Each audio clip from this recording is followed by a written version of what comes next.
नमस्कार दोस्तों, मेरा नाम है विशाल। आप सबका स्वागत है स्टॉक बॉक्स के बिजनेस स्टैंडर्ड एनालिसिस वीडियो में। यहाँ पर हम रोज डिस्कस करते हैं बिजनेस न्यूज़पेपर्स के कुछ बढ़िया आर्टिकल्स, क्योंकि हम मानते हैं जो इंपॉर्टेंट न्यूज़ होती है वो होती है बिजनेस न्यूज़पेपर्स में। तो अगर आप सीखना चाहते हैं कि आपको किस तरीके से पढ़ना है, एक बिजनेस न्यूज़पेपर को एनालाइज करना है, तो आप इस वीडियो को पूरा देख सकते हैं और इस चैनल को सब्सक्राइब कर सकते हैं। शुरुआत करते हैं सबसे पहले आर्टिकल से। अब ये आर्टिकल ऑफ कोर्स जो स्टॉक मार्केट में है उन्हें ऑलरेडी पता होगा, वो अपना पोर्टफोलियो चेक कर रहे होंगे इस वक्त। लेकिन आप देखिए कि सबके लिए ओवरऑल ये बहुत इंपॉर्टेंट न्यूज़ है अगर आप स्टॉक मार्केट में नहीं है, क्योंकि इससे एक बहुत इंपॉर्टेंट चीज़ें हमें पता लगती है।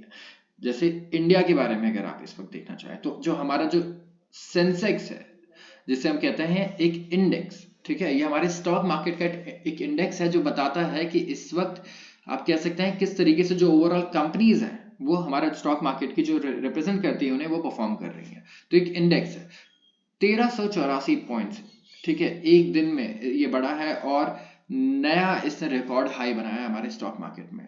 तो इंडियन स्टॉक मार्केट में रिकॉर्ड हाई बनाया है अभी और रिकॉर्ड पैसे भी इनफ्लो हो रहे हैं। आइए जानते हैं कि क्या हो रहा है और कैसे हो रहा है।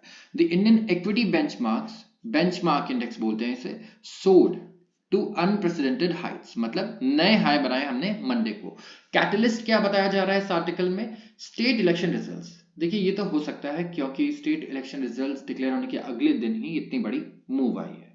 तो यहाँ पे कंटिन्यूटी के बारे में लग रहा है, इन्वेस्टर्स को लग रहा है कि जो गवर्नमेंट है, ये सेंट्रल गवर्नमेंट जो है ये भी ऐसे ही कंटिन्यू अपने पावर में रहेगी जैसे कि स्टेट इलेक्शंस में इस सेंट्रल गवर्नमेंट की जो पार्टी है इसने इतना अच्छा परफॉर्म किया। तो इन्वेस्टर्स क्या चाहते हैं? इन्वेस्टर्स किसी पार्टी के साइड नहीं रहते, इन्वेस्टर्स हमेशा चाहते हैं स्टेबिलिटी।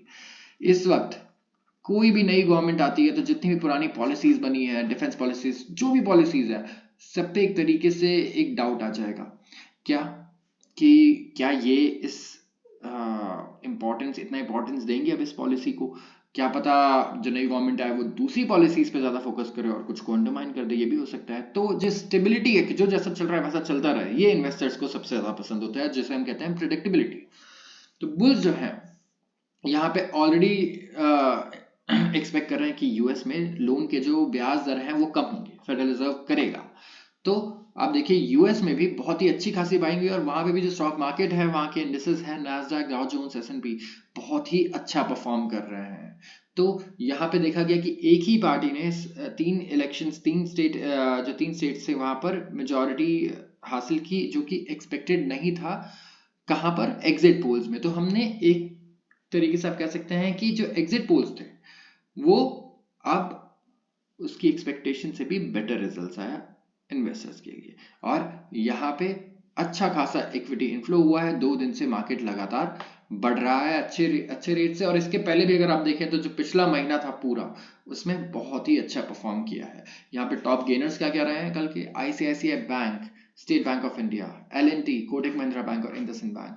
बहुत ही अच्छी परफॉर्मेंस दिखाई इन सारे कंपनीज ने, और ये टॉप गेनर थे सेंसेक्स के।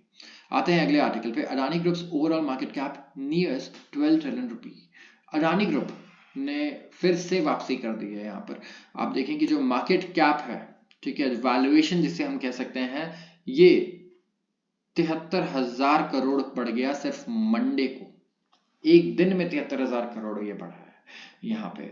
और जो ग्रुप है पूरा, इसका मार्केट शेयर फिर से करीब करीब 12 ट्रिलियन रुपी के मार्क पे आ गया है। तो 2 big overhangs for Adani group have receded. इस आर्टिकल का कहना है कि जो 2 बड़े ओवरहैंग्स थे वो अब चले गए हैं, ठीक है। और यहाँ पे क्या क्या था? तो देखिए last week Supreme Court proceedings थी जिसमें अडानी ग्रुप के अगेंस्ट कोई ऐसा रिमार्क नहीं आया, ठीक है, उल्टा उनके फेवर में ही था। तो काफी ऑप्टिमिज्म आया इन्वेस्टर्स के दिमाग में, और कोई एडवर्स फाइंडिंग भी नहीं मिली, क्योंकि अडानी के ऊपर एक रिपोर्ट आई थी, हिंडनबर्ग रिपोर्ट जिसे हम कहते हैं। तो वहां पे क्लीन चिट मिली है अडानी ग्रुप को। तो अच्छी खासी परफॉर्मेंस यहाँ पे देखने मिली अडानी ग्रुप के सारे शेयर्स में। अब चाहे आप अंबुजा सीमेंट्स और एसीसी की बात करें जिसमें बहुत ही बढ़िया ग्रोथ देखने को मिली है।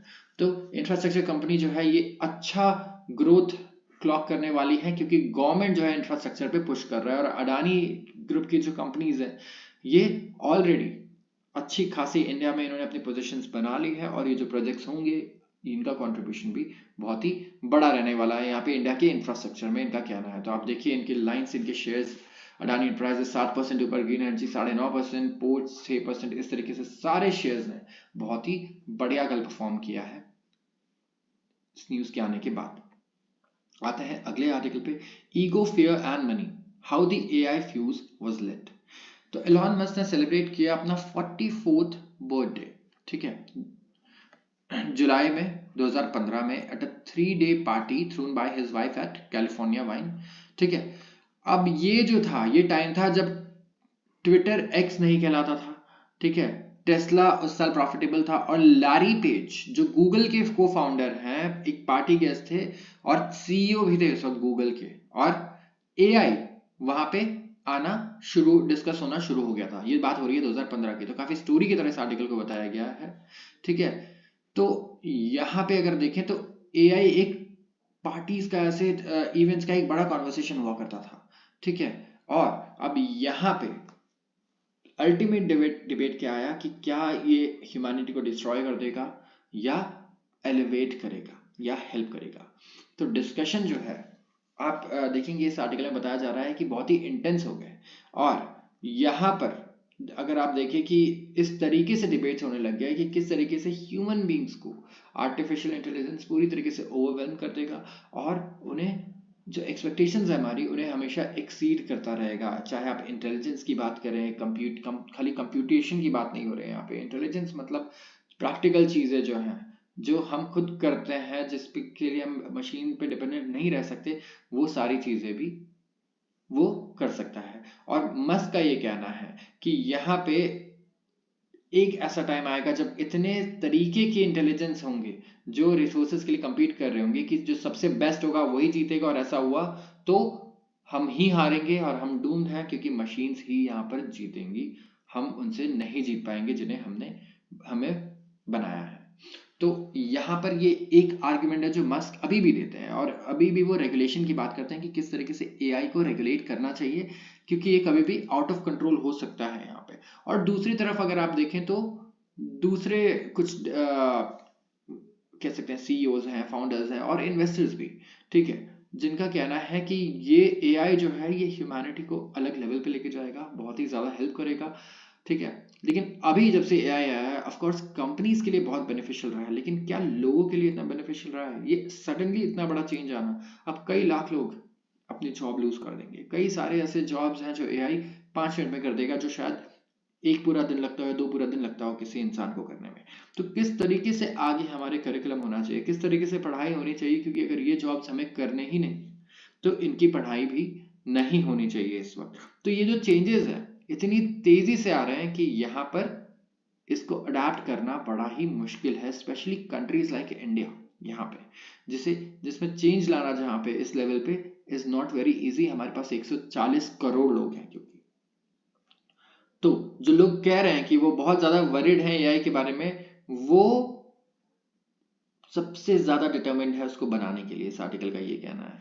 और उन्होंने अपना एम्बिशन बताया कि हम क्रिएट करेंगे, हम भले इससे डरते हैं लेकिन हम करेंगे। तो मस्क और लैरी पेज, इन दोनों ने फिर उस समर के बाद बात करना बंद कर दिया, इनका कहना है। और यहाँ पर आप देखेंगे कि सैम ऑल्टमैन आता है, जिनके साथ मस्क एक मीटिंग करते हैं, ठीक है। और यहाँ पे एक डील होने वाली होती है जहाँ पे मस्क ऑफ कोर्स इन्वेस्ट करने वाले थे, और उन्होंने शायद वो इन्वेस्टेड थे भी ओपन एआई से, जो कि उन्होंने शायद पुल बैक कर लिया था, क्योंकि जो उनका माइंडसेट था और जो ओपन एआई सैम ऑल्टमैन जिसे बना रहे हैं उनका माइंडसेट मैच नहीं कर रहा था। तो आप क्या सोचते हैं, आप ये बताइए कि क्या सही में ये एक हाइप है, ये एक बस स्टोरी बताने का तरीका है, या फिर एआई से सच में हमारे ह्यूमन जो जितनी भी ह्यूमैनिटी है उसे एक बड़ा थ्रेट है। और मैं यहाँ सिर्फ जॉब्स की बात नहीं करूँगा, मैं बात करूँगा लाइफ की, कंट्रोल की, जितनी भी चीज़ें हैं। तो ज़रूर बताएं कमेंट सेक्शन में। आज के लिए बस इतना ही। अगर आपको वीडियो पसंद आई हो तो ज़रूर इसे लाइक करें और चैनल को सब्सक्राइब करना बिल्कुल ना भूलें। धन्यवाद।